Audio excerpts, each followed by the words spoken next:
Honourable speaker साहब,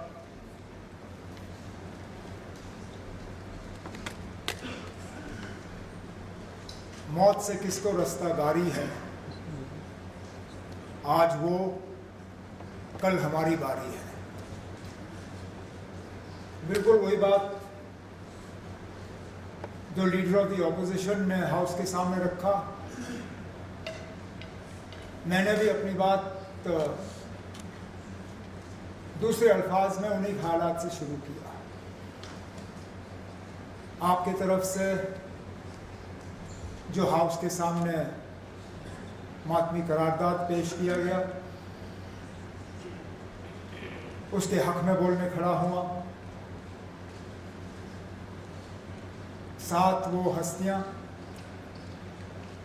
जिनका या तो इस हाउस से या अपर हाउस से या जम्मू कश्मीर की हुकूमत से ताल्लुक़ रहा हो, जनाब सत्यपाल मलिक साहब, गुलचैन सिंह चाड़क साहब, दीनानाथ भगत साहब, गुलाम नबी शाहीन साहब, रमेश अरोड़ा साहब, अखलाक खान साहब और सुल्तान पंडित नूरी साहब। इनमें से कई ऐसे हैं जिनके साथ काम करने का मौका मिला, मुझे करीबी से जानने का मौका मिला। एक आध जिनसे मैं कभी मिला नहीं, और दीनानाथ भगत साहब जो हमारे साथ ही इस हाउस में 2014 के इलेक्शन में आए, हालांकि उस वक्त हम उधर बैठे थे, वो इधर। लेकिन जैसे डिप्टी सीएम साहब ने कहा, कहीं कैफेटेरिया में, सेंट्रल हॉल में चाय के कप पीते हुए हेलो हाय का मौका तो मिल ही जाता था। इन सबों ने कम ज़्यादा, अच्छा बुरा, अपनी जगह कोशिश की कि वो कुछ बेहतर कर रहे हैं।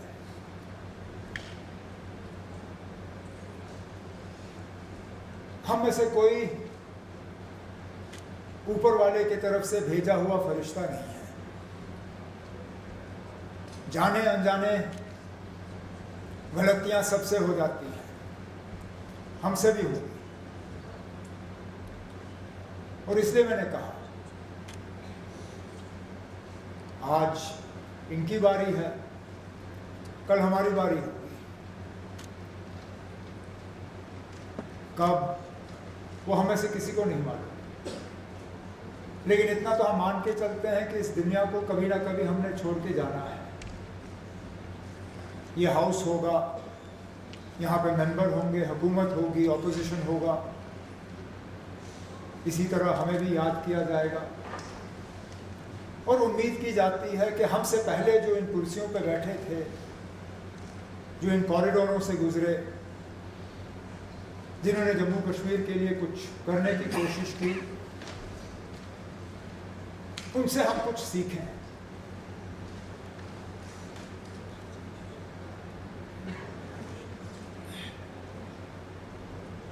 ज्यादातर इनमें वो लोग हैं, ज्यादातर क्या सारे, जिन्होंने कहीं ना कहीं इलेक्शन के जरिए सियासी पार्टियों के साथ जुड़ के लोगों की खिदमत की। सबसे ज़्यादा तो सत्यपाल मलिक साहब मुख्तलिफ पार्टियों में रह के वो एमएलए भी रहे, एमपी रहे तो दोनों हाउस में, लोकसभा में भी, राज्यसभा में। उसके बाद अगर गवर्नर बने तो मुख्तलिफ रियासतों के, ऐसा भी नहीं है कि सिर्फ एक रियासत में गवर्नर रहे। जब आपने लिस्ट पढ़ी तो उसमें कई रियासतों का आपने जिक्र किया जिसमें से हमें शायद याद भी नहीं था। मुझे तो याद था कि वो जम्मू कश्मीर में रहे, फिर गोवा गए, फिर नॉर्थ ईस्ट गए। लेकिन उससे पहले जब आपने याद दिलवाया कि बिहार में भी रहे और उसके साथ साथ शायद एडिशनल चार्ज उनको उड़ीसा का मिला। मरकज़ में वजीर के तौर पे उन्होंने काम किया।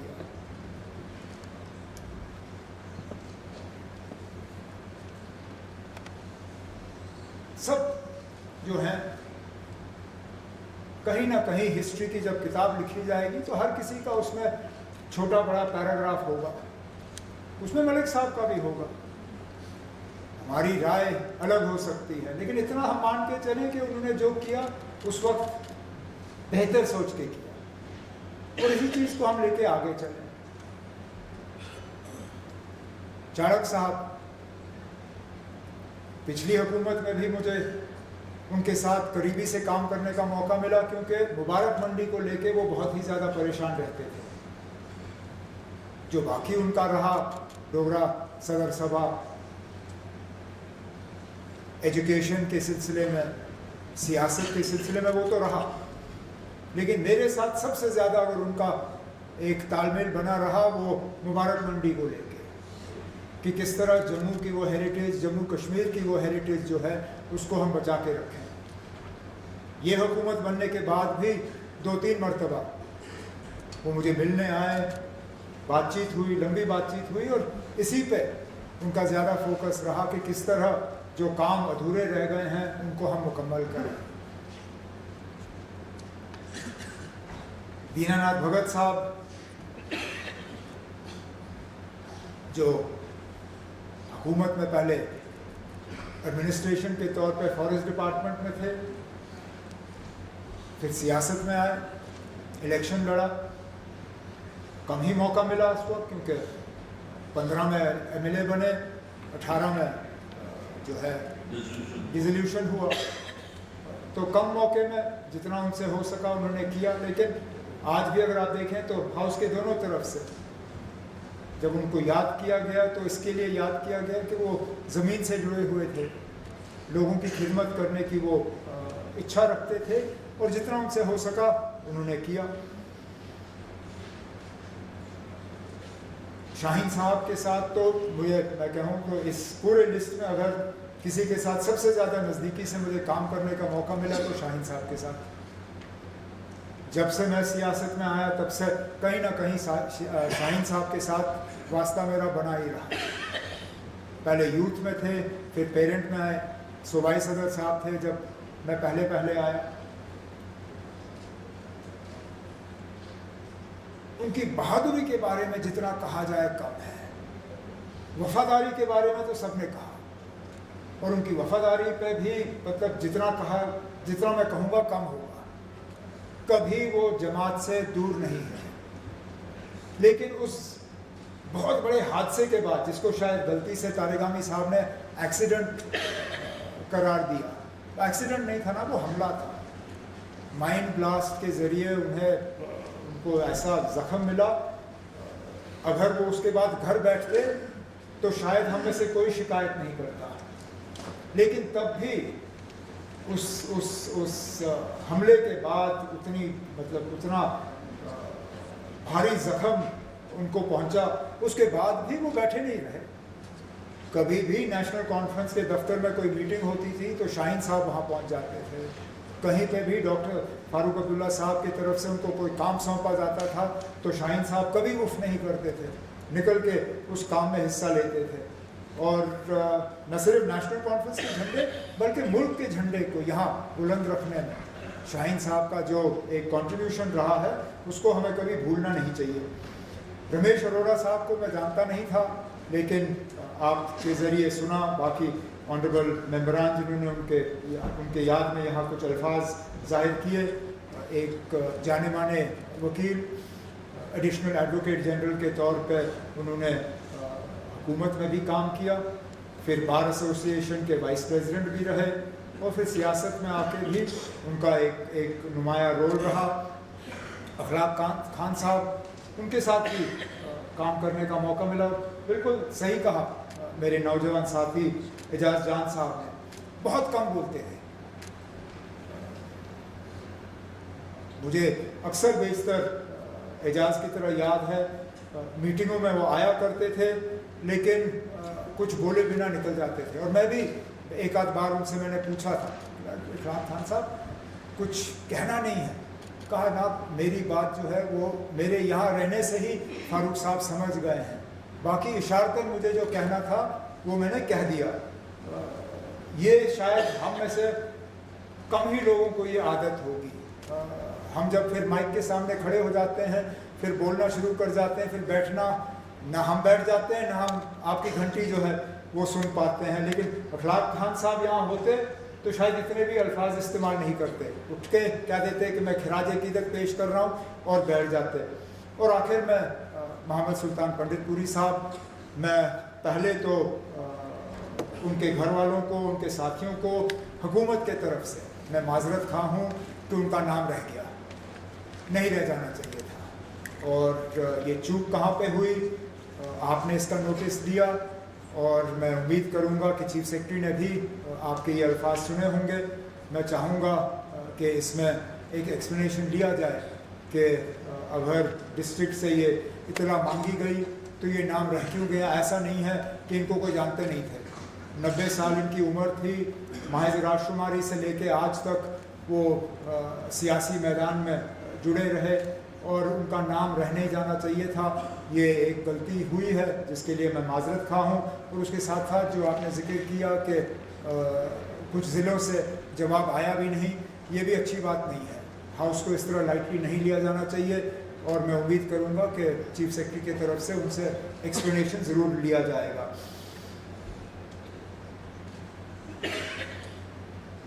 छोटी मुँह बड़ी बात स्पीकर साहब, लेकिन मैं आज के मौके पर चलिए इसका फ़ायदा लेते हुए एक तजवीज़ हाउस के सामने पेश करूँ। क्यों ना हम भी अपने काम करने के तरीके को थोड़ा बदल रहे हैं। मैं जब नया नया पार्लियामेंट में गया था तो पार्लियामेंट में भी ओबिचुरी रेफरेंसेस का तरीका यही था।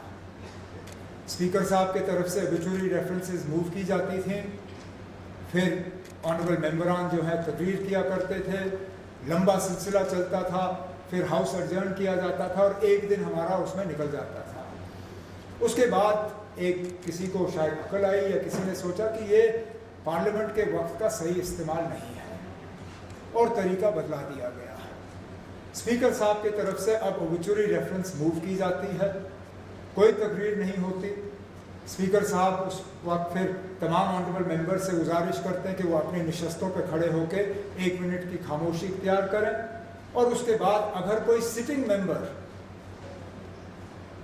हालांकि इन दिनों में अपनी जान न खो गया हो तो फौरी तौर जो है क्वेश्चन आवर शुरू हो जाता है और हाउस का वक्त जो है वो रह नहीं जाता। अगर सिटिंग मेंबर जो है वो नहीं रहता तो फिर हाउस को जो है उस दिन के लिए एडजर्न किया जाता है। मैं अपनी जगह सिर्फ आपके सामने ये तजवीज़ पेश करता हूँ कि क्यों ना हम भी अब इस पर गौर करें, बजाय ये कि हर पार्टी के तरफ से 3-3, 4-4, 5-5 लोग वही चीज़ें दोहराएं। कभी कभी कुछ तलखी बातें होती हैं, इसमें फिर सियासत आ जाता है। हम सियासतदान हैं ना, कहीं हमारी बुरी आदत है, हम हर चीज़ में सियासत ला ही देते हैं। अब यहाँ से इमरजेंसी की बात आई तो वहाँ से किसी और चीज़ की बात आ गई। इस चीज़ से बचने के लिए बेहतर यही होगा कि स्पीकर साहब ही ओबिचुरी रेफरेंस पढ़ें, हम उस ओबिचुरी रेफरेंस में 1 मिनट की खामोशी इख्तियार करें और फौरी तौर क्वेश्चन आवर करके इन लोगों को सही खिराज अकीदत यही होगा कि हम काम अपना ना रोकें, काम हमारा चलता रहे और उनको भी हम सही अल्फाजों में याद कर सकें। ये मेरी एक सजेशन सही होगा। बाकी मालिक हाउस के आप हैं, आप इस पर गौर करिए, लेकिन अपने तरफ से, अपने साथियों की तरफ से, हाउस की तरफ से मैं इन 7 हस्तियों को खिराज अकीदत पेश करते हुए आपसे इजाज़त चाहता हूँ। शुक्रिया।